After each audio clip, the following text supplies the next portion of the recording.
Il faisait partie des 13 députés frondeurs de l'UPC dans l'ancienne législature.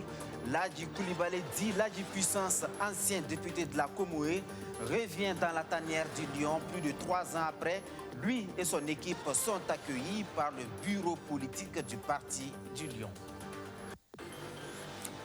La dépouille d'Ahmed Bakayoko est arrivée cet après-midi en Côte d'Ivoire. Décédé le 10 mars dernier en Allemagne, le maire d'Abobo, le député de Séguéla, le premier ministre ivoirien sera inhumé le vendredi prochain à Séguéla, sa ville natale. Bonsoir, mesdames et messieurs, merci de nous suivre. La réconciliation nationale commence d'abord à notre sein, avant que notre leader ne puisse réussir sa mission de réconcilier les Burkinabés. C'est en ces termes que l'UPC accueille à bras ouverts l'un de ses députés frondeurs de l'ancienne législature, Ladji Coulibaly, ancien élu national de la Comoé à la tête d'une délégation, est officiellement revenu à la maison mère ce 13 mars. Il lâche donc ses 12 autres collègues en mettant en avant la réconciliation nationale. Hervé Dapa. Face aux caméras de télévision, il se tient debout comme pour dire « J'assume ma démarche ». Ladji Coulibaly faisait partie des 13 mousquetaires. L'un des 13 députés frondeurs de l'UPC sous la législature précédente retourne dans sa famille politique. Autour de la table de conciliation, le chef du parti Zéphirin Diabré et des membres du bureau politique de l'UPC. Le huis clos va durer environ une demi-heure. Je reviens à la maison mère, il faut le dire, avec conviction, responsabilité et liberté. Alors donc je suis venu, donc j'ai vu mes collègues, le président, et j'ai dit voilà, je suis de retour, malgré tout ce qui s'est passé, c'est à moi de demander des excuses, de demander le pardon. Et l'initiative semble avoir reçu l'assentiment des responsables du parti. Le frère Ladji avait émis le vœu de pouvoir se réconcilier avec la famille mère qui est l'UPC. Il en a fait donc la démarche et aujourd'hui, le président a souhaité qu'on puisse se retrouver et qu'on puisse donc repartir sur de nouvelles bases. Et cela suppose donc que son retour a été agréé. Le retour de Ladji Coulibaly à l'UPC n'est que le premier d'une série en cours de réalisation selon les vice-présidents du parti, une démarche qui s'inscrirait dans l'élan général de réconciliation nationale qui prévaut en ce moment. En Côte d'Ivoire, un deuil national de 8 jours décrété pour accueillir la dépouille du désormais ancien Premier ministre Ahmed Bakayoko, décédé le 10 mars dernier en Allemagne, de suite d'un cancer de foie fulgurant. L'illustre disparu a reçu les hommages du couple présidentiel et du parterre d'invités dès l'aéroport. L'aéroport où l'atmosphère était lourde cet après-midi. Regardez. La dépouille du Premier ministre de Côte d'Ivoire, Ahmed Bakayoko, est arrivée à Abidjan samedi en fin d'après-midi. L'homme fort du gouvernement est décédé mercredi à l'âge de 56 ans dans un hôpital en Allemagne des suites d'un cancer. Le gouvernement ivoirien avait décrété un deuil national de 8 jours du 12 au 19 mars. Le programme officiel prévoit des hommages de la nation mercredi, suivi du transfert du corps le lendemain à Séguéla dans le nord du pays, où il sera inhumé vendredi dans la stricte intimité familiale. M. Bakayoko, qui était également ministre de la Défense, avait été évacué en France le 18 février pour raison de santé avant d'être transféré dans un hôpital en Allemagne le week-end dernier. Retour au Burkina Faso et plus précisément à Bobo Dioulasso, où la direction régionale de la police nationale des Hauts-Bassins a eu un nouveau directeur, Arjuma Karama, commissaire divisionnaire de police, remplace le commissaire de police Emmanuel Ouedraogo, admis à la retraite après 39 ans de service. Le nouveau directeur de la police nationale des Hauts-Bassins a été officiellement installé dans ses fonctions ce vendredi. Soto Justin Dabiri. C'est désormais lui, Arjuma Karama, commissaire divisionnaire de police, qui dirigera la direction régionale de la police nationale des Hauts-Bassins. Nommé en Conseil des ministres du 17 février 2021, Arjuma Karama remplace le commissaire de police, Emmanuel Ouedraogo, admis à la retraite après 39 ans de service. Sentiment du service bien fait, comme je l'ai dit dans mon mot, sont des sentiments de satisfaction. Je m'en vais à la retraite. Je souhaite que les mêmes grâces, vous puissiez en bénéficier. Il y a beaucoup de défis à relever, Et vous savez, actuellement, il y a la lutte contre le terrorisme qui est là. Il y a également la lutte contre l'insécurité d'une manière générale et également la lutte contre l'incivisme sur tous ces fronts, comme je l'ai dit. Et ces défis, le directeur régional de la police en train de New York par un seul instant de ses capacités à pouvoir juguler ces mots avec ses hommes. Poursuivre les acquis de son prédécesseur à travers la lutte contre le terrorisme et le grand banditisme, c'est le défi du nouveau directeur régional de la police nationale des Hauts-Bassins. Une mission que le commissaire divisionnaire de police Arjuma Karama compte réussir avec la collaboration des forces de sécurité et celle de la population. Comme l'a souligné, en tout cas, hier sorti, il y a beaucoup de préoccupations des populations. Et donc, pour que ces préoccupations, on doit trouver une solution. Il faut d'abord que ces populations aient confiance aux forces de défense et de sécurité. Et j'ai dit, il faut que nous travaillions à ce que, toutes les questions de tracasseries, policiers, population, toutes les questions des raquettes qui n'honorent pas, toutes les questions, en tout cas, d'incivisme. Nous allons travailler d'abord parce qu'il faut que nous, on travaille à assurer cette population que, en tout cas, nous sommes là pour les servir. Né le 31 décembre 1977 à Banfora, le nouveau directeur régional de la police nationale des Hauts-Bassins est marié et père de 2 enfants.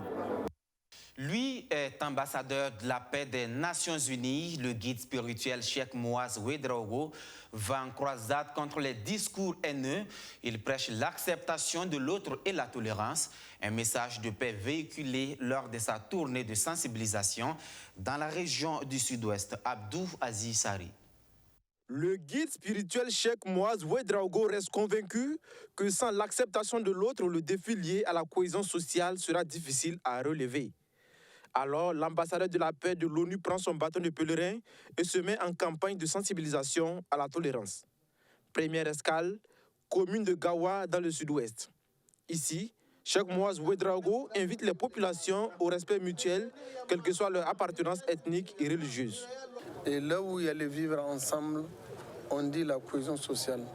Et là où il y a la cohésion sociale, le développement de ces pays est garanti. Or que nous tous, nous voulons de vrai développement dans notre pays. Donc j'appelle tout le monde à la tolérance, à l'acceptation du prochain, au respect mutuel du prochain, quelle que soit sa religion, quelle que soit son appartenance ethnique. Voilà, et je prie Dieu de bénir le Burkina Faso. De Gawa, cap est mis sur Kamti, Fofara et Bantara, toujours dans le Sud-Ouest. Dans toutes ces localités, le message est le même. La crainte de Dieu et l'amour du prochain. Au-delà de la question du vivre ensemble, la crise sanitaire préoccupe aussi le chef des soufis. C'est pourquoi il invite les populations à ne pas baisser la garde dans le respect des mesures barrières contre la Covid-19. Parce que c'est une maladie qui est vraiment réelle. Donc si nous, on ne donne pas beaucoup d'importance à ça, si on ne prend pas des précautions, ça peut vraiment s'enflammer un jour dans notre pays et nous ne pourrions pas dire que ça se passe comme ça.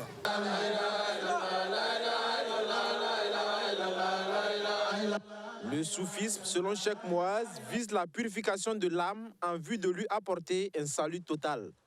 Il ajoute que son mouvement est l'excellence dans la foi et le comportement du fidèle musulman.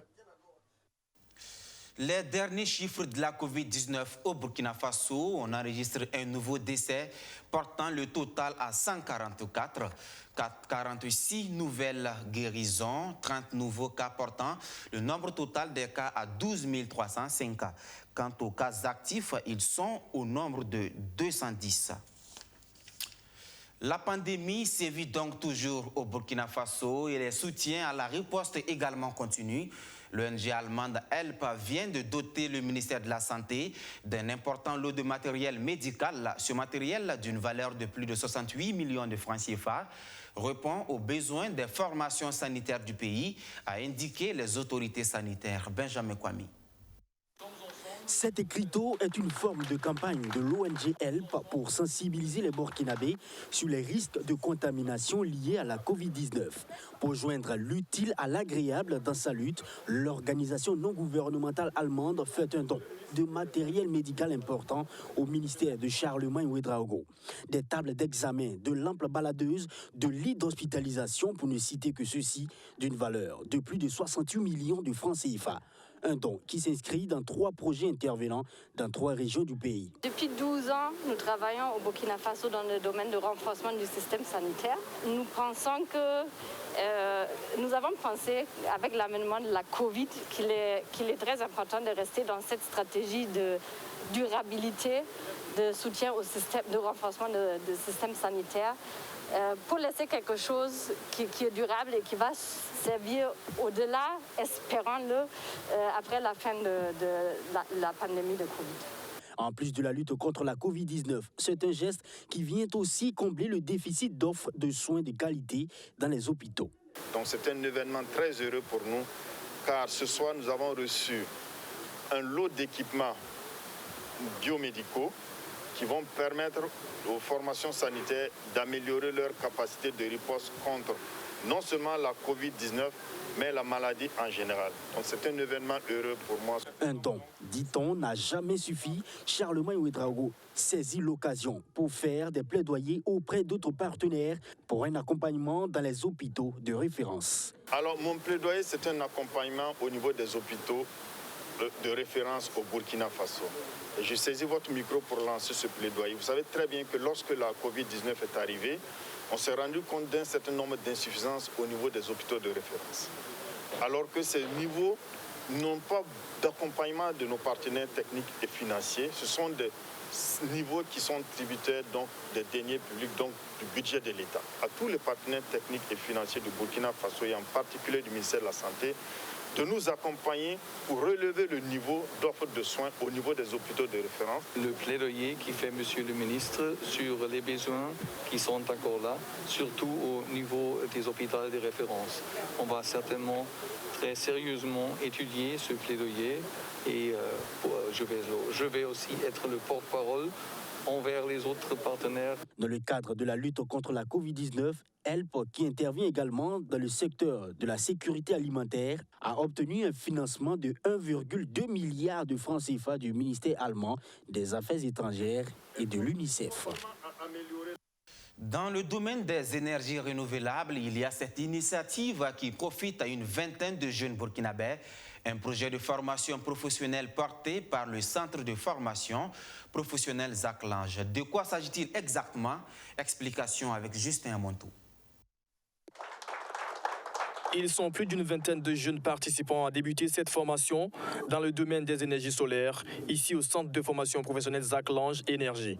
Une formation qui se tient en marge du lancement officiel du projet de formation de ces jeunes burkinabés, lancé ce 11 mars. C'est d'abord les bases en électricité bâtiment, sur la normalisation et surtout en hygiène et sécurité, brièvement, et ensuite et rappeler les principes de fonctionnement des systèmes solaires et leur montrer comment on installe normalement un système solaire. Cette formation non formelle d'une durée de 12 mois dans le domaine des énergies renouvelables met en avant la pratique selon le représentant du projet d'appui à la formation professionnelle et à l'apprentissage. Ils ont déjà commencé les formations et la phase théorique a déjà démarré. Il faut rappeler que dans l'intervention du programme PAFPA, c'est l'approche duale qui est adoptée. L'approche duale, c'est 80% de pratique et 20% de théorie. Donc, à travers ce projet, nous pensons que les jeunes seront mieux outillés sur le terrain que la formation classique. Donc, cela ne posera pas à terme un problème d'insertion à proprement parler. Les objectifs que vise ce projet rentrent bien dans la mission de la Chambre de métier, qui a une mission de formation et d'organisation de l'apprentissage.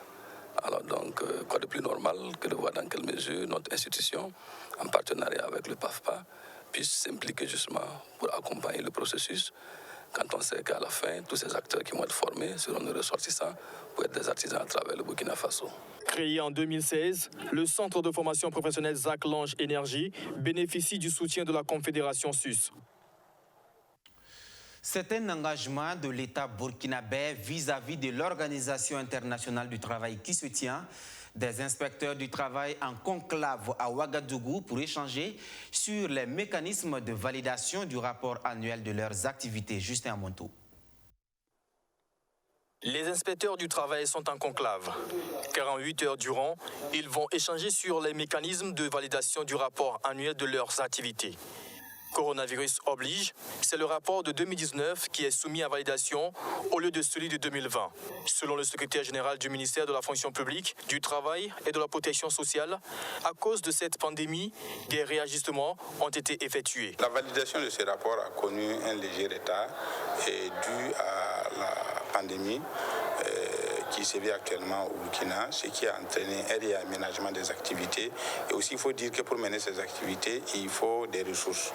Alors, comme vous le savez, l'ensemble des ministères ont connu des régulations au niveau du budget, ce qui a occasionné ce retard-là. L'élaboration de ce rapport est un engagement vis-à-vis de l'Organisation internationale du travail.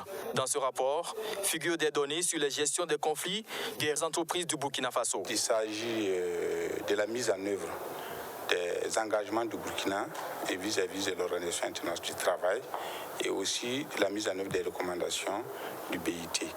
L'une des missions principales, c'est la gestion des conflits au niveau des inspections du travail, des conflits d'ordre individuel comme d'ordre collectif. Et nous avons des données que nous avons pu relever.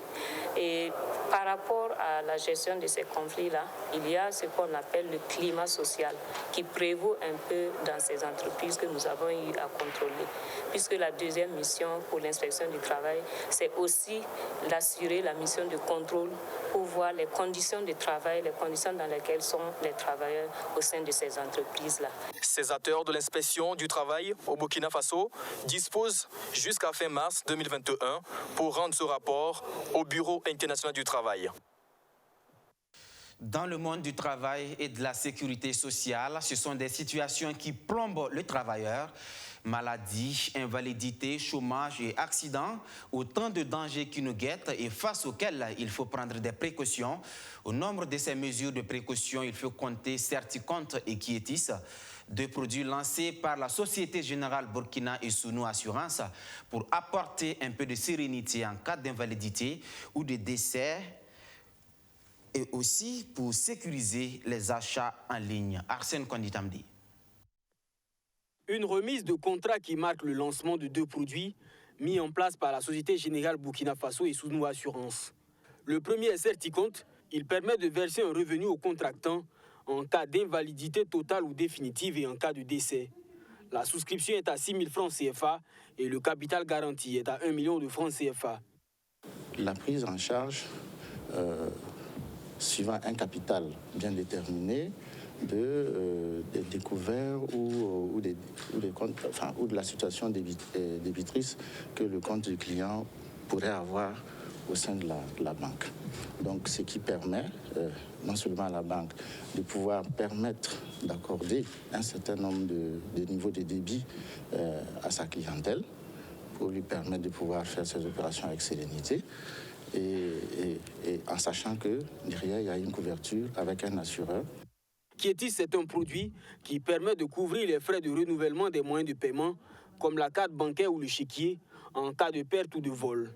Il a aussi l'avantage de faciliter les achats en ligne. Quietus, c'est également la sécurité achat en ligne. De nos jours, beaucoup d'achats sont effectués en ligne et il existe des risques liés à ces achats en ligne, dont notamment des risques de non-livraison. Lorsque vous achetez en ligne et que le produit acheté n'est pas livré, nous intervenons pour indemniser notre assuré. Société Générale Burkina Faso et Sounou Assurance sont deux entreprises qui font de la satisfaction du client le leitmotiv.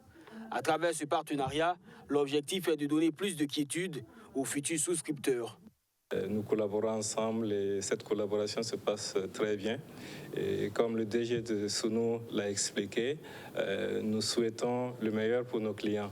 Et donc, Suna Assurance également a pour objectif d'offrir des produits d'assurance de très grande qualité à moindre frais pour tout le monde. Et donc, il était naturel que nous contractions donc avec ce partenaire. Peuvent souscrire à ces deux produits tout titulaire d'un compte chèque ou d'un moyen de paiement en Société Générale Burkina Faso. La souscription à Kétis coûte 9 000 francs CFA de façon isolée et 6 000 francs CFA s'il est inclus dans un package. Fin de ce journal, fin d'une semaine de présentation. Merci de nous avoir reçus chez vous, partout au Burkina Faso et plus précisément à Yaoundé dans le Koulpelego. À bientôt pour d'autres actualités. Bonsoir.